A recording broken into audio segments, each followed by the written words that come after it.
इस वीडियो से लेकर पूरा YouTube, TikTok, Instagram और यहाँ तक के पूरा ग्लोबल टेक सिस्टम ही आजकल इंटरनेट के जरिए एक दूसरे से जुड़ा हुआ है और पूरे इंटरनेट का 99% ट्रैफिक समंदर के बॉटम पे मौजूद छुपी हुई केबल्स के सहारे गुजरता है। समंदर के बॉटम पर इंटरनेट केबल को अगर शार्क काट ले तो उसको ठीक कैसे किया जाता है। सबसे बढ़कर ये पता कैसे चलता है कि हजारों मील के समंदर में केबल कहां से टूटी है। नाजरीन, ये केबल्स ज्यादा से ज्यादा 8000 मीटर की गहराई में बिछाई गई हैं। अंडर सी केबल्स का नेटवर्क इतना बड़ा है कि वो तमाम कॉन्टिनेंट्स को आपस में जोड़े हुए है, जहां प्रेशर 5300 kg पर स्क्वायर इंच जितना होता है। इतने ज्यादा प्रेशर में अंडर सी केबल्स का सबसे छोटा हिस्सा अजरबैजान से तुर्कमानिस्तान के बीच ब्लैक सी के नीचे से गुजर रहा है और सबसे बड़ा हिस्सा 6600 किलोमीटर लंबा है। ये अमेरिका में वर्जीनिया बीच से शुरू होकर अटलांटिक ओशन की अंधेरी गहराइयों से होकर स्पेन के बिलबाओ पर आकर खत्म होती है, जिसको मरिया केबल का नाम दिया गया है। बात की जाए दुनिया के तमाम समंदरों में बिछाई जाने वाली केबल्स की तो कुल मिलाकर इन सब की लंबाई 14 लाख किलोमीटर से भी ज्यादा है। अब जाहिर है इतनी लंबी केबल्स वो भी समंदर में 8000 मीटर की गहराई में बिछाना कोई हल्का काम तो नहीं है। तो अब आप खुद अंदाजा लगा लें कि 14 लाख किलोमीटर केबल बिछाने में कितना खर्चा आया होगा। पर आखिर इतना सब कुछ करने की जरूरत ही क्या थी? असल में देखा जाए तो पूरी दुनिया में 493 सबमरीन केबल्स मौजूद हैं। हर एक केबल 4000 टेराबिट्स का डाटा झेल सकती है, वो भी सिर्फ 1 सेकंड में। इसके बरक्स यही काम अगर सैटेलाइट करेगी तो लोगों की डिमांड्स पूरी करने के लिए होगा ये कि ज्यादा से ज्यादा सैटेलाइट्स इंस्टॉल करनी पड़ेंगी। सबमरीन केबल के मुकाबले में सैटेलाइट की मेंटेनेंस ज्यादा कॉस्टली भी है और मुश्किल भी। यही वजह है कि लाखों किलोमीटर्स की केबल समंदर के नीचे बिछाना सैटेलाइट या वायरलेस कनेक्टिविटी से ज्यादा आसान है।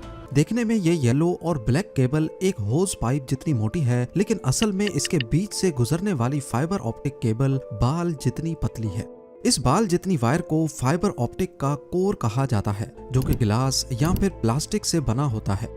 सबसे पहले कंप्यूटर में मौजूद डेटा को इलेक्ट्रिकल सिग्नल से लाइट सिग्नल में एक ट्रांसमीटर की मदद से कन्वर्ट किया जाता है।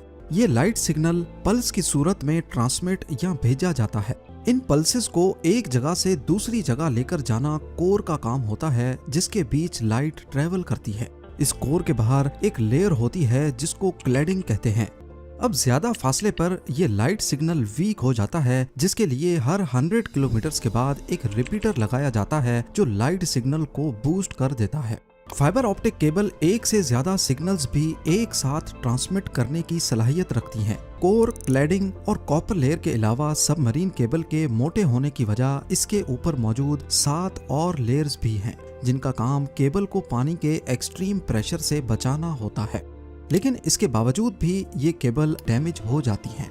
अब यहाँ आप सबके जहन में एक ही सवाल आ रहा होगा कि इतने वसी और बयाबान समंदर के बॉटम में अगर सबमरीन केबल डैमेज हो जाएं तो फिर इनको ठीक कैसे किया जाता है। आपको यहाँ बताते चलें कि आजकल की मॉडर्न सबमरीन केबल्स 1 इंच मोटी होती हैं और 1 किलोमीटर वायर का वजन करीब 1400 kg होता है, यानी एक सेडान गाड़ी जितना। सबमरीन केबल के दोनों एंड पॉइंट्स पर डाटा सेंटर्स होते हैं जो केबल की एक्टिविटी को 24/7 मॉनिटर करते हैं। हजारों किलोमीटर की वायर एग्जैक्टली कहां से डैमेज हुई है ये पता लगाने के लिए एक खास डिवाइस यूज होती है, जिसे ऑप्टिकल टाइम डोमेन रिफ्लेक्टोमीटर कहा जाता है। ये डिवाइस दोनों एंड से एक लाइट पल्स भेजती है और क्योंकि केबल टूटी हुई है तो वो लाइट पल्स बाउंस करके वापस आ जाती है।